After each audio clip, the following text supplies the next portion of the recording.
رب العالمین وصلی اللہ علی سیدنا محمد و آلہ الطاہرین اللہم صلی علی محمد و آل محمد ولعنۃ اللہ علی اعدائہم اجمعین۔ بسم اللہ الرحمن الرحیم۔ ہماری گفتگو خطبہ نمبر 51 میں تھی۔ علیکم السلام۔ مرکز زہرا میں خطبہ نمبر 54 کے اواخر سے گفتگو شروع ہوئی تھی۔ اس سے پہلے بھی میں تھوڑا بہت لکھتا تھا، پورا ایک اتنی موٹی کاپی بن گئی ہے، لیکن وہ مفصل نہیں، صرف اشارات لکھتا تھا۔ جب سے مرکز زہرا میں درس شروع ہوا تو مفصل لکھتا تھا، اور الحمدللہ 400 صفحے کی وہ کتاب انشاءاللہ نشر ہوگی۔ لیکن یہ منظم طریقے سے 30 خطبے کے اوپر ایک کتاب مشتمل ہو، اس لیے خطبہ نمبر 51 سے شروع کیا ہے۔ 80 تک مکمل کرنے کا ارادہ ہے انشاءاللہ، یعنی 80 تک ہو چکا ہے، یہ 2-3 خطبے ابتدا کے رہ گئے ہیں۔ ان میں سے خطبہ نمبر 51 میں امام امیر المومنین علیہ السلام، جسے خطبے کے طور پہ نہیں بلکہ للکارتے ہوئے اپنے لشکر سے کہہ رہے ہیں کہ اپنی تلواروں کو دشمن کے خون سے سیراب کرو تو تم پانی سے سیراب ہو سکو گے۔ یہ کب کی بات ہے؟ اس وقت جب کہ لشکر معاویہ فرات کے گھاٹ پر قبضہ کر لیتا ہے، اور سر فہرست مروان ابن حکم طرید و ملعون، جس کو رسول خدا صلی اللہ علیہ وآلہ وسلم نے ملعون قرار دیا ہے، وہ آگے آگے ہوتا ہے۔ ہراول دستہ کہا جاتا ہے۔ ہراول دستہ یعنی آگے آگے رہنے والا لشکر۔ ہراول دستے کی سپہ سالاری مروان کے ہاتھ میں تھی۔ مروان اس زمانے میں کافی سن رسیدہ بھی ہو چکا تھا، اور معاویہ کی طرف سے بعد میں حاکم بھی بنا ہے امام مجتبیٰ علیہ السلام کی زندگی میں۔ تو ان لوگوں نے وہاں پہنچنے کے بعد فرات پہ قبضہ کر لیا۔ گھاٹ تھا، گھاٹ بھی ایسا کہ اور جگہ کہیں کہیں آپ لوگوں نے یقیناً دیکھا ہوگا کہ اترا نہیں جا سکتا۔ اس زمانے میں کچھ ایسی ہی کیفیت تھی صفین کے علاقے میں کہ دور دراز تک گھاٹ میں اتر کے پانی نہیں حاصل کیا جا سکتا، صرف گھاٹ ہی سے پانی بھرا جا سکتا تھا۔ تو اچھا خاصا لشکر معاویہ نے علیکم السلام مروان اور دیگر علیکم السلام کی قیادت میں اس کے پر قبضہ کر لیا، اور اصحاب امام امیر المومنین علیہ السلام جب پہنچے ہیں تو ان کے پاس تھوڑا بہت تو پانی تھا، لیکن اگلے وقتوں کے لیے پانی ان کے پاس میسر نہ ہوتا۔ آخر وہ لوگ فریاد لے کر کے پہنچے امام کے پاس، اور امام نے اس وقت للکارتے ہوئے اپنے چاہنے والوں اور اپنے لشکر، حالانکہ چاہنے والے سب تو نہیں تھے لیکن بہرحال نام لیوا لشکری تو تھے امام کے، ان کو للکارتے ہوئے امام نے یہ جملہ ارشاد فرمایا: قد استطعموکم القتال، ان لوگوں نے تم سے کھانا مانگا ہے۔ کس چیز کا کھانا؟ جنگ کا، یعنی تم کو جنگ پر بھڑکا رہے ہیں۔ فَأَقِرُّوا عَلَى مَذَلَّةٍ، یا تو ذلت و رسوائی کے ساتھ یہیں باقی رہو، آج نہیں کل، کل نہیں پرسوں پیاسے سے مر جاؤ گے۔ ذلت برداشت کرو، جنگ نہ کرو۔ وَتَأْخِيرِ مَحَلَّةٍ، عظمت تمہاری مؤخر کر دی جائے، تمہارا شرف ختم ہو جائے۔ او یا دوسرا راستہ کیا ہے؟ رَوُّوا السُّيُوفَ مِنَ الدِّمَاءِ تَرْوَوْا مِنَ الْمَاءِ، اپنی شمشیروں کو، اپنی تلواروں کو سیر کرو، سیراب کرو، کس سے؟ دشمن کے خون سے۔ اگر دشمن کے خون سے اپنی تلواروں کو سیراب کرو گے تو تمہیں پانی میسر ہوگا، گھاٹ سے لوگ چھوڑ کر کے بھاگیں گے، مارے جائیں گے، تبھی یہ کام ہوگا۔ یہ ہم گفتگو اتنی کر چکے ہیں۔ فالموت فی حیاتکم مقہورین، موت تمہاری زندگی میں، موت اگر ذلت کے ساتھ موت قبول کر رہے ہو تو اس کا انجام برا ہے۔ جیسے امام حسین علیہ السلام نے میدان کربلا میں کہا تھا: فَإِنِّي، کیا ہے عبارت وہ؟ انی لا ارى ما ارى الموت الا سعادہ، راہ خدا میں جہاد کرتے ہوئے، امر بالمعروف اور نہی عن المنکر کرتے ہوئے موت کیا ہے؟ سعادت ہے، خوش بختی ہے۔ والحیات مع الظالمین الا برما، الا یعنی برما یعنی کیا؟ ذلت، رسوائی، ظالمین کی سنگت میں رہ کے، ان کی قیادت میں رہ کے زندگی جو گزاری جا رہی ہے، زندگی کیا ہے؟ موت ہے، بدبختی ہے، ذلت و رسوائی ہے۔ ویسے ہی امام نے یہاں پہ فرمایا فالموت فی حیاتکم، تمہاری زندگی میں موت اگر مقہورین ہو، والحیات فی موتکم قاہرین، اور زندگی تمہاری موت میں قاہرین۔ یہ میں پہلے وضاحت کر چکا ہوں، دوبارہ بیان کر رہا ہوں، وہ یہ کہ اگر موت غلبے کے ساتھ آئے، جہاد کر کے موت آئے تو شرف ہے، راہ خدا میں شہید ہونے کا شرف ملے گا، اور اگر بھوکے پیاسے رہ کے گھر بیٹھے رہو تب بھی موت آئے گی، لیکن یہاں پہ ذلت و رسوائی ہے کہ تم نے اپنے آپ کو سیراب کرنے کے لیے جنگ نہیں کی۔ آگے الا، آگاہ ہو جاؤ، وَإِنَّ مُعَاوِيَةَ قَادَ لُمَّةً یا لُمَّةً دونوں صحیح ہے، لُمَّةً من الغوات، غوات غاوی کی جمع ہے، غاوی یعنی گمراہ، سرکشی پہ اتر جانے والا انسان۔ معاویہ یہ جو لشکر لے کر کے آئے، کتنا لشکر تھا؟ 1,20,000 کا لشکر، اور مولا کے بھی لشکر کم نہیں تھا۔ کوفے کی بڑی تعریف ہم نے ذکر کی اسی درس کے دوران، اور اسی طرح سے کوفے کی بڑی مذمت بھی ہے۔ ان مذمتوں میں سے امام نے یہاں تک کہہ دیا ہے کہ کاش میں تمہارا چہرہ نہ دیکھتا، تم مجھے نہ ملتے، میں تمہیں نہ ملتا۔ جو تمہارے نصرت، تمہارے پر بھروسہ کر کے جنگ کرے وہ انسان ہار جائے گا، الی آخر بہت مذمت کی ہے کوفیوں کی۔ مگر یہی کوفہ مومنین کا بھی گڑھ رہا ہے۔ اسی کوفہ سے امام کے ساتھ جب لشکر صفین کے لیے نکلا ہے للکارنے کے بعد، 90,000 کا لشکر، معمولی بات نہیں ہے کہ جان کی بازی لگا کر کے گھر بار کو چھوڑ کر کے انسان امام کے ساتھ ہو جائے۔ کس لیے؟ جنگ کے لیے، اور بھی جنگ کہاں پہ؟ علاقے سے باہر، حجت خدا کی بات سننا اور ان کے فرمان پر اپنی جان ہتھیلی پر رکھ کر کے میدان جنگ میں آنا، یہ بہت بڑی بات ہے۔ 90,000 کا لشکر امام کے ساتھ تھا، اگرچہ اس میں بعد میں خارجی ہو گئے اور بدبخت ہو گئے، وہ اپنی جگہ پر، لیکن غالب اکثریت امام کے چاہنے والوں کی تھی، اور 90,000 کا لشکر جو ہے پہنچ گیا تھا، جس میں 90,000 میں سے 9,000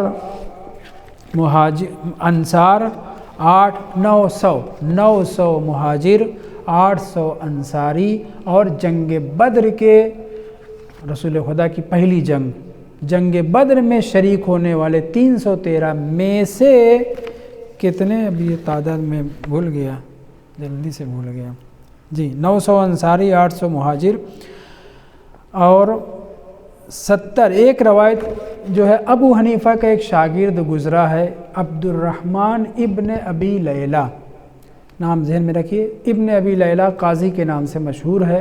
ابو حنیفہ کی بظاہر کوئی کتاب نہیں ہے، اس کے فتاوے بہت ہیں، لیکن اس کے فتاوے کو رائج کرنے والے اس کے شاگرد رہے ہیں۔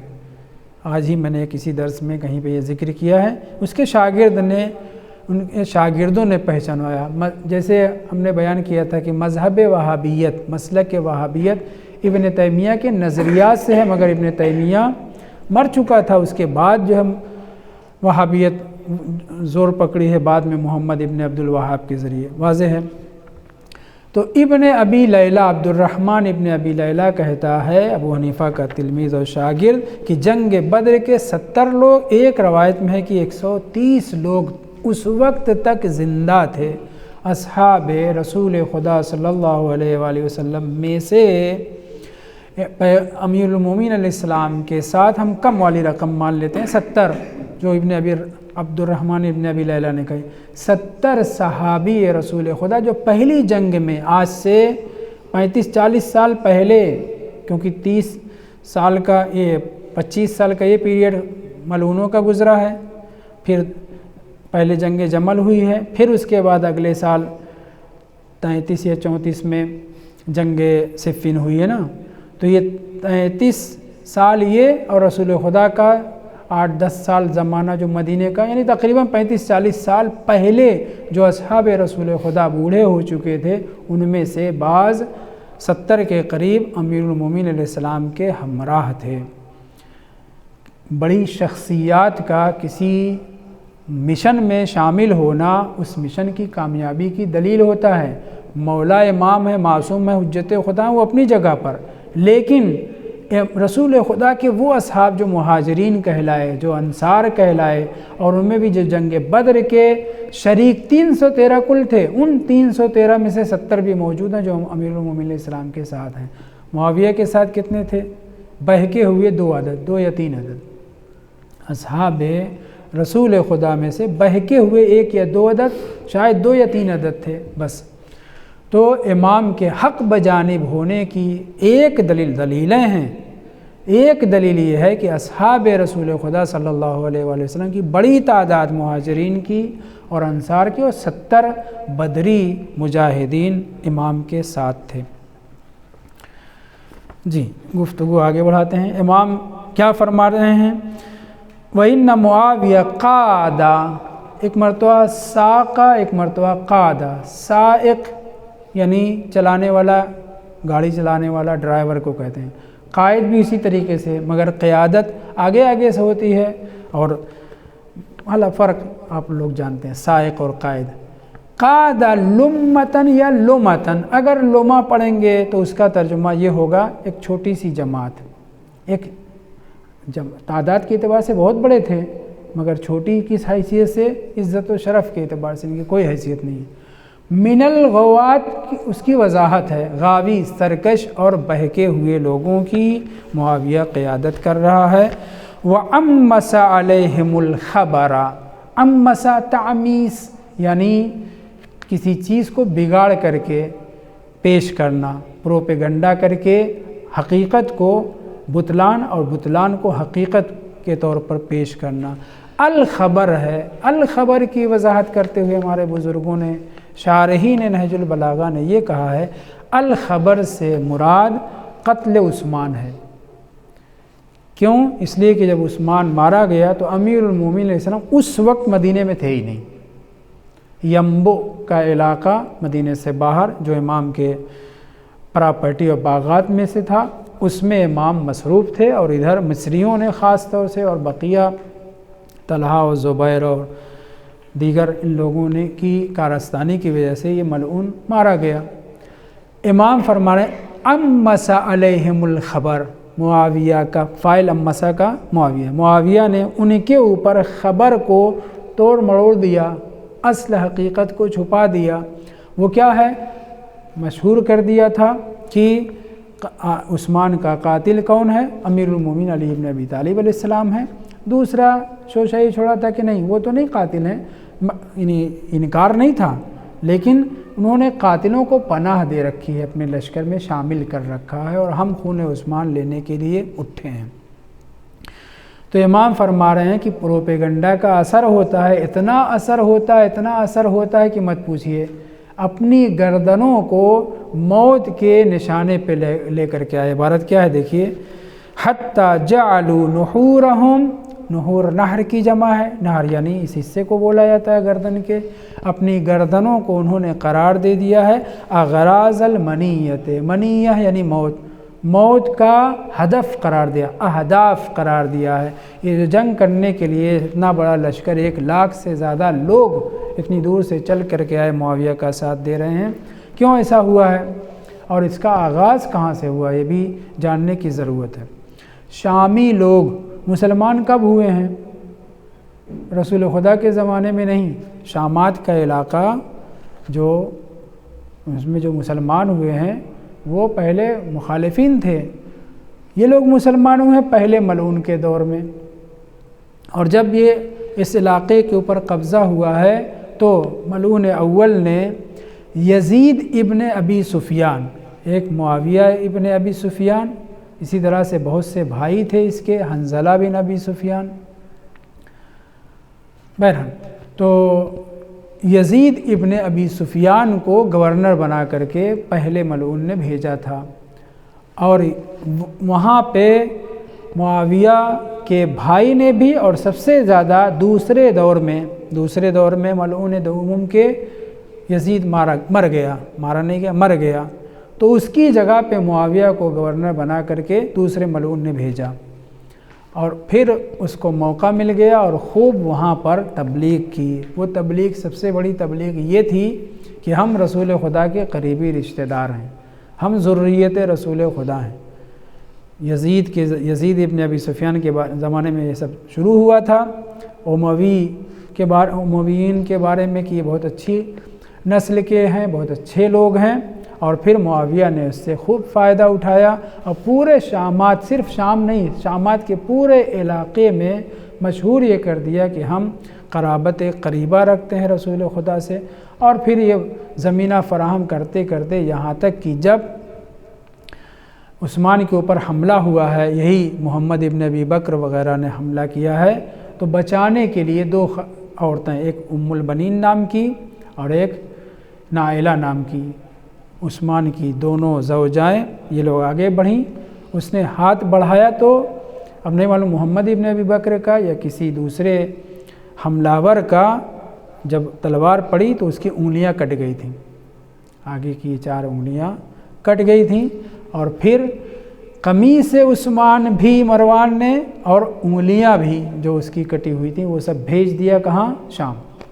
اور اس کے بعد معاویہ نے اسے خوب استفادہ کیا، پروپیگنڈا کو استفادہ کیوں، ان انگلیوں کو لٹکا دیا گیا کسی محل یا کسی کنارے پر کہ ہمارے خلیفہ کے زوجہ کی انگلیاں ہیں، اور اس کے نیچے، اس انگلیوں کے نیچے، اور وہ جو لباس تھا عثمان کا کی جو قمیص تھی اس کے نیچے شامی لوگ آ کر کے خوب روتے تھے، داڑ مار کر کے، روزانہ مجلس سمجھ لیجیے ہوتی تھی ان کے حساب سے، آ کر کے خوب روتے تھے، مولا امیر المومنین اسلام کی شان میں جسارت کرتے تھے، ان کے اصحاب خاص کے اوپر خوب لعن طعن کرتے تھے، اور جیسے بھڑکایا جاتا ہے نا کہیں کہیں، ویسے بھڑکانے کے سارے امور اس نے انجام دیے۔ معاویہ نے باقاعدہ انگلیوں کو لٹکا رکھا تھا، وہ قمیص عثمان کو، لوگ آ کر کے روزانہ روتے تھے۔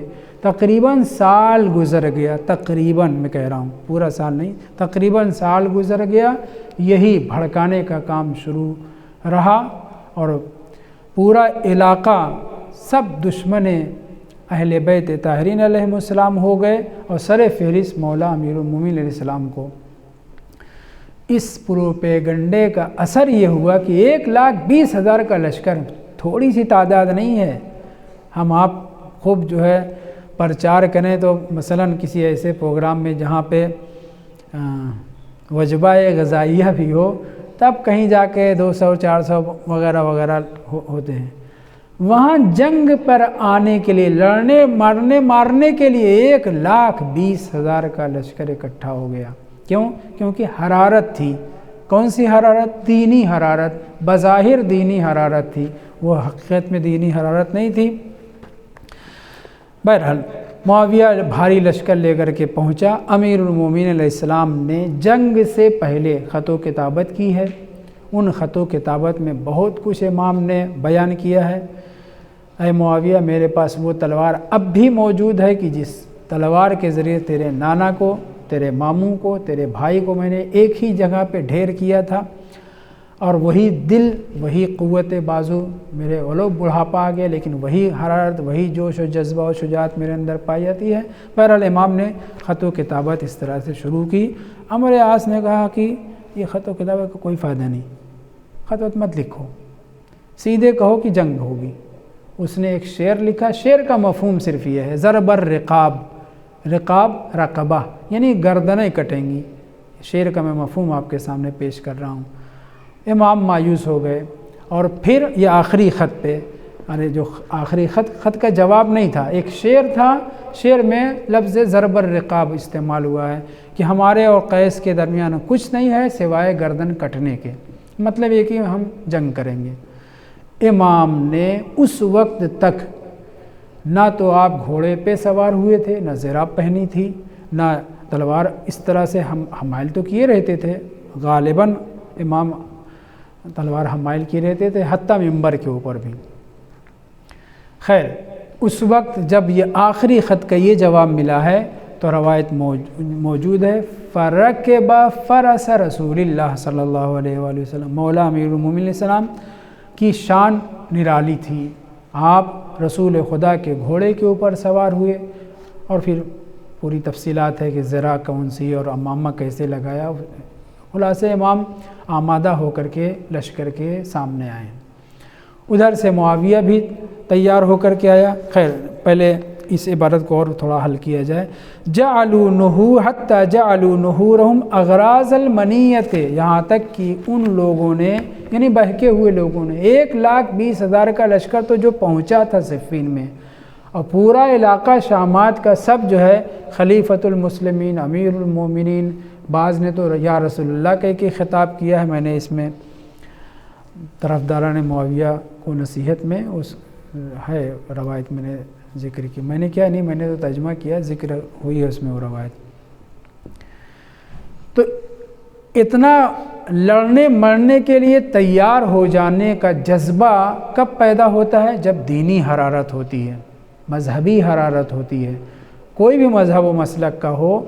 زیادہ تر جنگیں جو آپ جائیں گے گہرائی میں دیکھیں گے تو ان جنگوں کی بنیاد بظاہر کوئی دوسری چیز نظر آتی ہے، لیکن حقیقت میں جنگوں کو بنیاد جو ہے مذہبی حرارت رہی ہے۔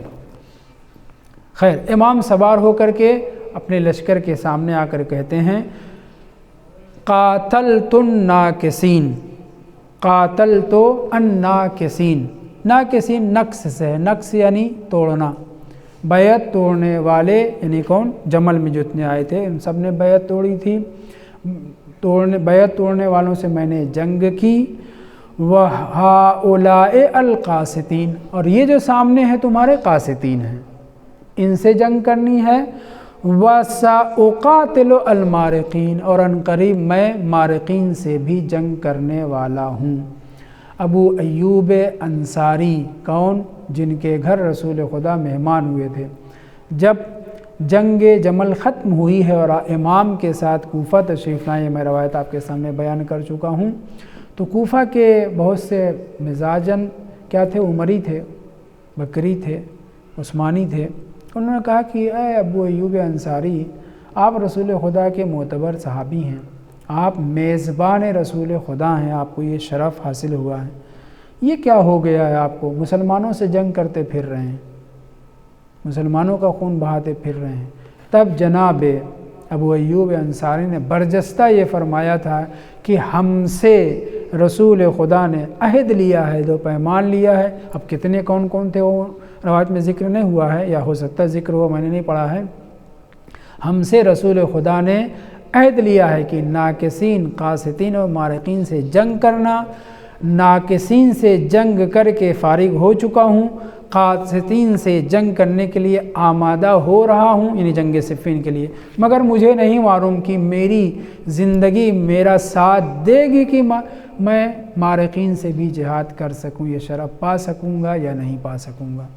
یعنی کیا جواب دیا کہ تم کہہ رہے ہو مسلمان، لیکن رسول خدا نے ہم کو انہیں مسلمان کے عنوان سے متعارف نہیں کروایا ہے، بیعت توڑنے والوں کے عنوان سے متعارف کرایا ہے، ظالم اور ظلم کرنے والوں کے عنوان سے متعارف کروایا ہے، اور دین سے تیر نکل جانے کی طرح جیسے کمان سے نکل جاتا ہے ویسے مارقین کے عنوان سے ہمارے سامنے تعارف کروایا ہے۔ امیر المومنین کے ہم رکاب ہو کر کے میں نے ناکسین کے ساتھ جنگ کر لی، یہ شرف مجھے مل گیا، رسول خدا کے حکم کے مطابق ایک شرف پا چکا ہوں، دوسرا شرف پانے کے لیے آیا ہوں جب صفین پہ جا رہے تھے، اور مجھے نہیں معلوم کہ مارقین سے بھی شرف جہاد میں پا سکوں گا یا نہیں۔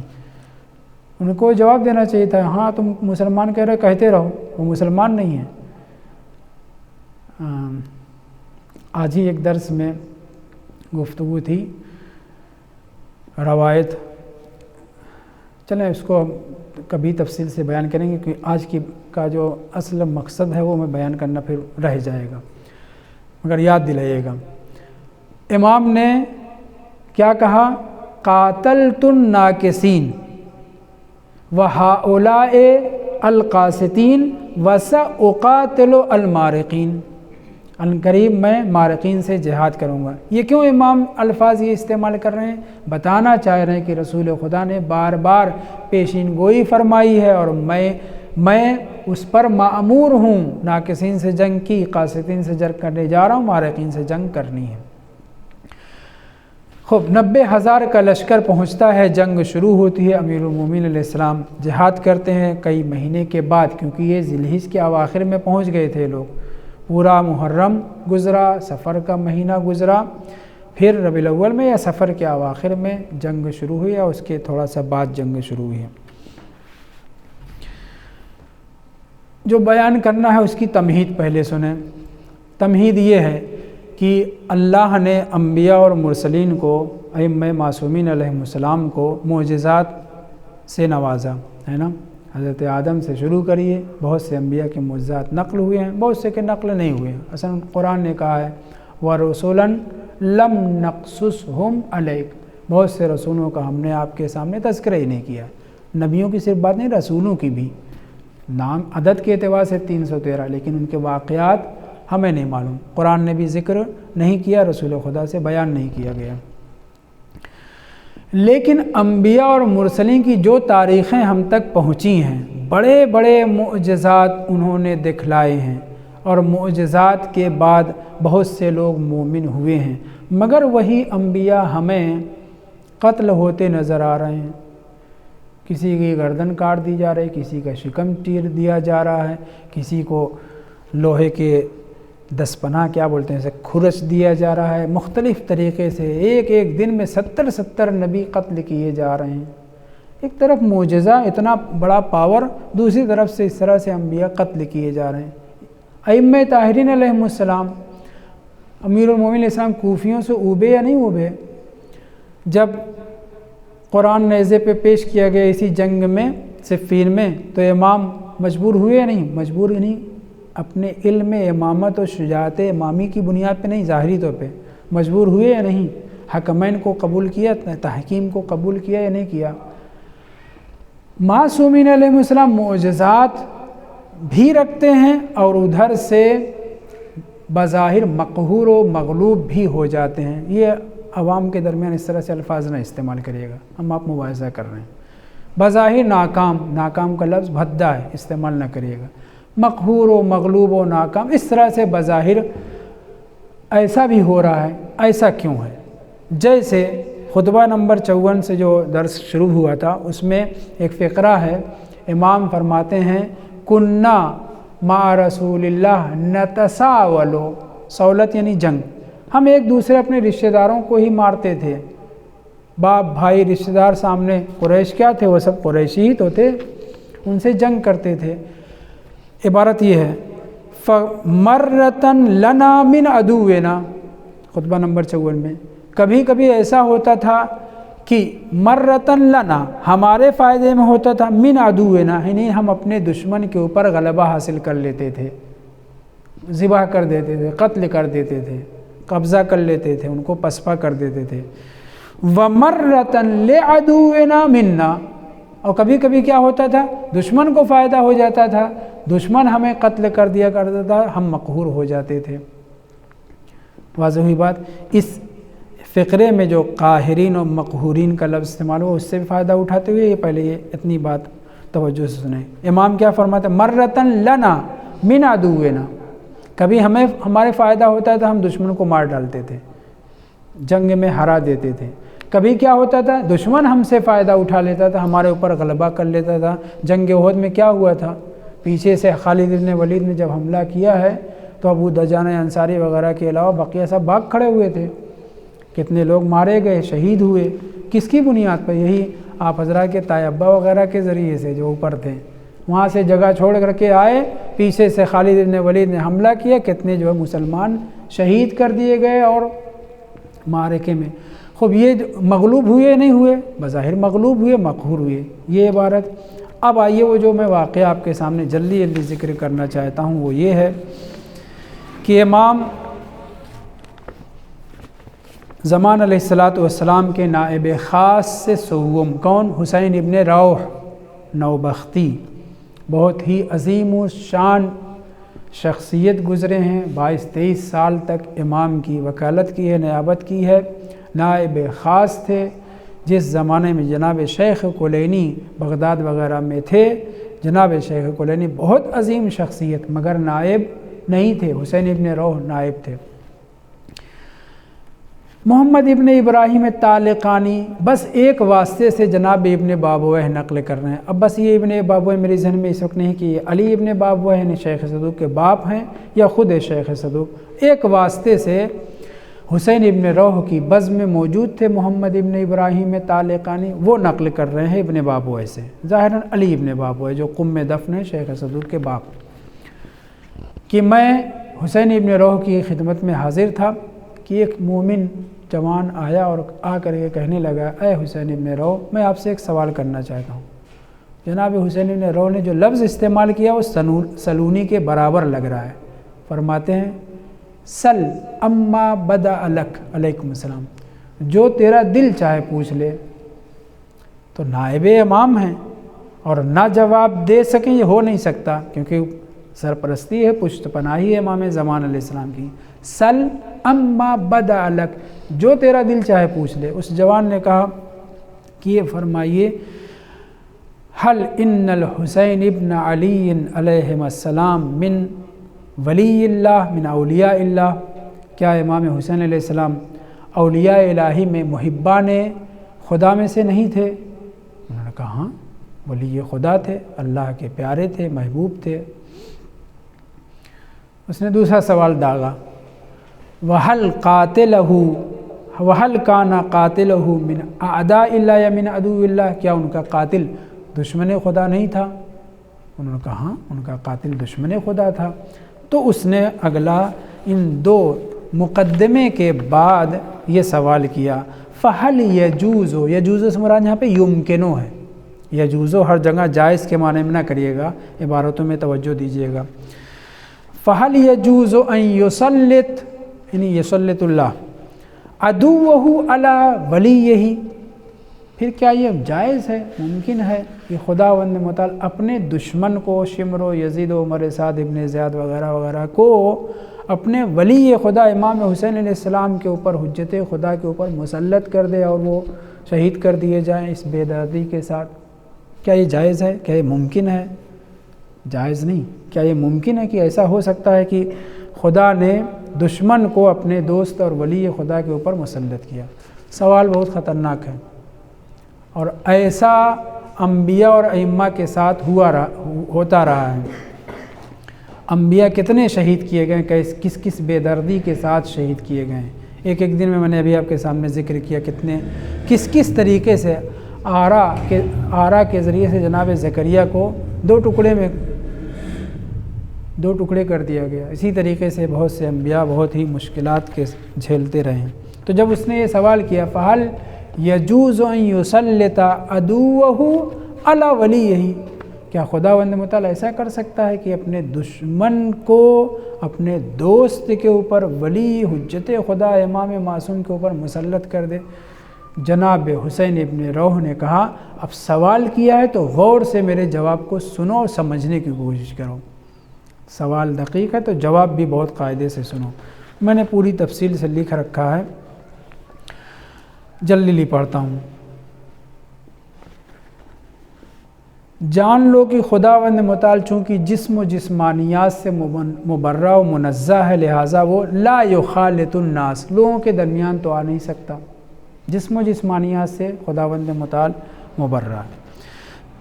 بظاہر مشاہدۃ العیان، باقاعدہ سے لوگ خداوند متعال کو دیکھ نہیں سکتے اور اس کے کلام کے بھی سننے کی طاقت نہیں رکھتے۔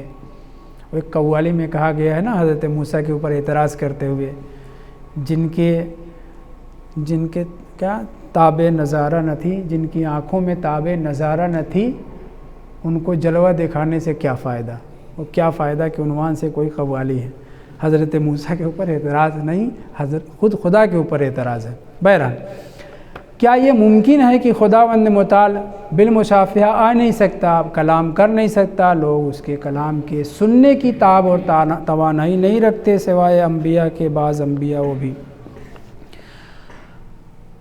اس لیے خداوند متعال نے ان کی زندگی کو دینی اور مذہبی اور شریعت کے مطابق گزارنے کے لیے انبیاء کا سلسلہ شروع کیا، اور انبیاء کو ان کی جنس اور صنف سے قرار دیا، اور جب ان کی جنس اور صنف سے قرار دیا تو اب ان کے درمیان آنے کے بعد وہ کہہ سکتے ہیں انما انتم بشر مثلنا، کہا بھی ہے قرآن مجید میں ذکر کیا ہے، تم لوگ کچھ نہیں، ہم جیسے بشر ہو۔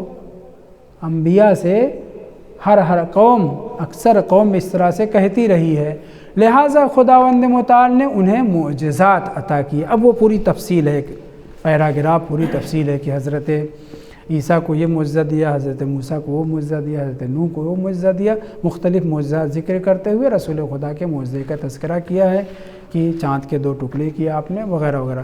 ان معجزات کو دیکھنے کے بعد، بہت توجہ، خدا آ نہیں سکتا، اس کی بات کو وہ سن نہیں سکتے، اور اگر خداوند متعال انبیاء کو کسی اور جنس میں بھیجتا فَنَفَرُوا عَنْهُمْ، لوگ بھاگتے، باتوں کو ان کی نہ سنتے اور مقصد فوت ہو جاتا۔ لہٰذا خداوند متعال نے انہی کی جنس سے انبیاء کو بشر قرار دیا، مگر جب انہوں نے کہا کہ تم تو ہم جیسے بشر ہو تو خداوند متعال نے معجزات دیے۔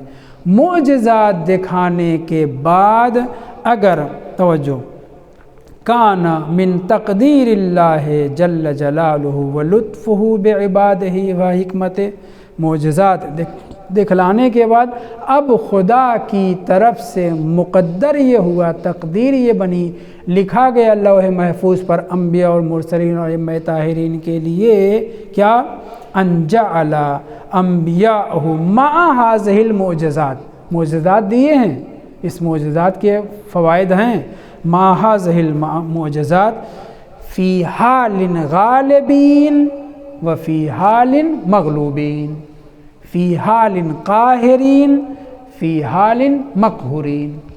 اللہ نے انبیاء کو معجزات دینے کے ساتھ ساتھ، پاور دینے کے ساتھ ساتھ ایسا مقدر کیا کہ انبیاء کبھی غالب آئیں جنگوں میں، مثلا جنگوں میں، اور کبھی مغلوب ہو جائیں، کبھی یہ قبضہ کر لیں، اختیار اپنا جما لیں، کبھی دشمن ان کے اوپر اختیار جما لیں، کبھی یہ ان کو قتل کریں، کبھی وہ ان کو قتل کریں۔ یہ خداوند متعال نے مقدر کیا 2 مقصد کے تحت۔ وہ 2 مقصد کیا تھا؟ نمبر 1،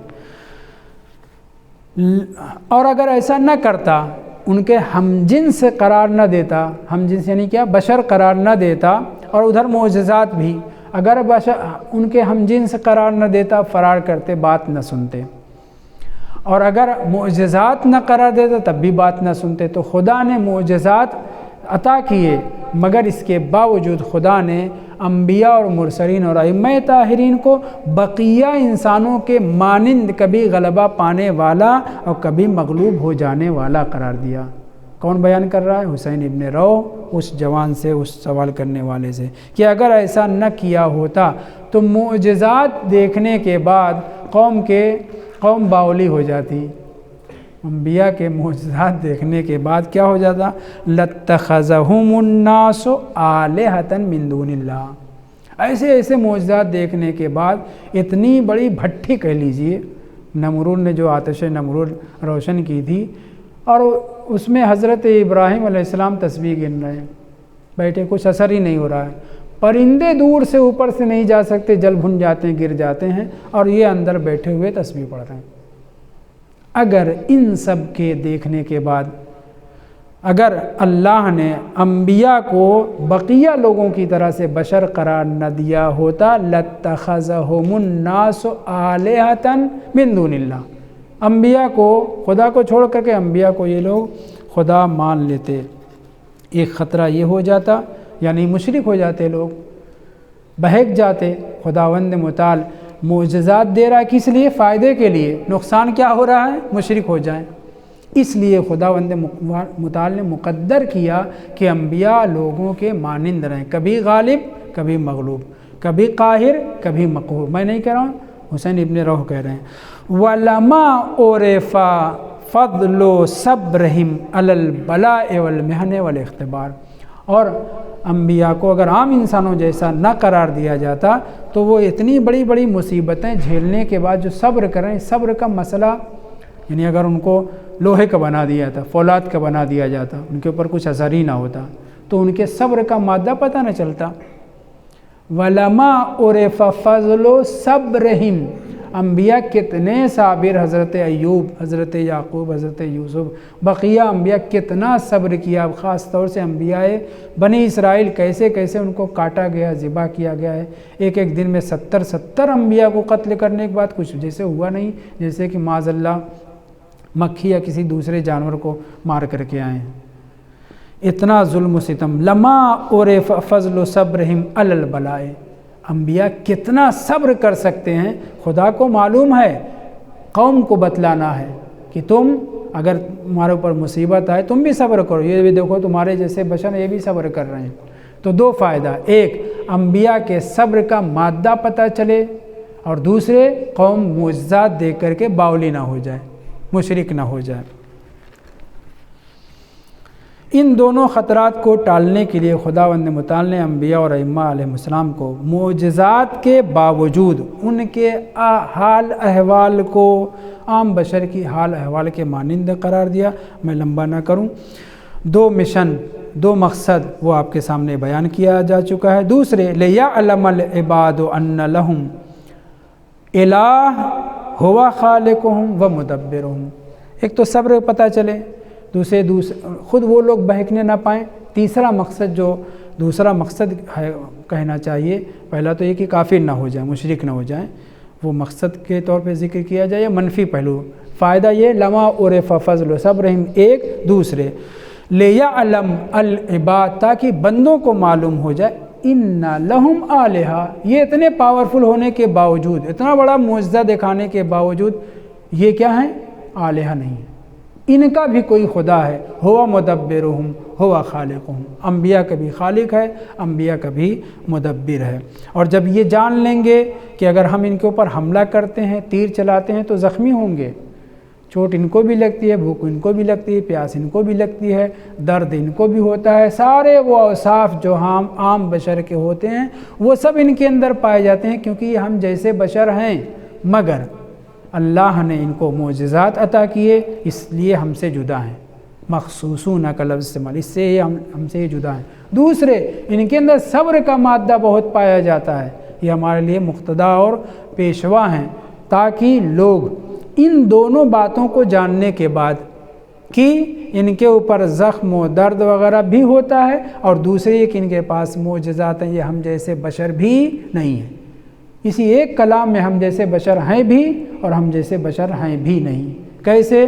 ہم جیسے بشر ہیں اوصاف میں، لیکن خدا نے انہیں پاور دیا، معجزہ اور منصب دیا ہے، لہٰذا یہ ہمارے جیسے نہیں ہیں۔ اور اس کے ذریعے یہ بھی معلوم ہوا کہ ان کا بھی کوئی خدا ہے، اس کی پرستش کرنا ہے، اس کی عبادت کرنا ہے، ان کی نہیں۔ وَلْيَعْبُدُوهُ وَلْيُطِيعُوا رَسُولَهُ، تاکہ لوگ یہ سارے ماجرے کو دیکھنے کے بعد ان کی عبادت نہ کریں، خدا کی عبادت کریں، کیونکہ ان کو پر بھی زخم، ان کو بھی درد، ان کو بھی بھوک لگتی ہے۔ عبارت ہے نا یمشون فی الاسواق یاکلون الطعام، وہ ساری باتیں یہاں ذکر ہوئی ہیں، دہرانے کی ضرورت نہیں۔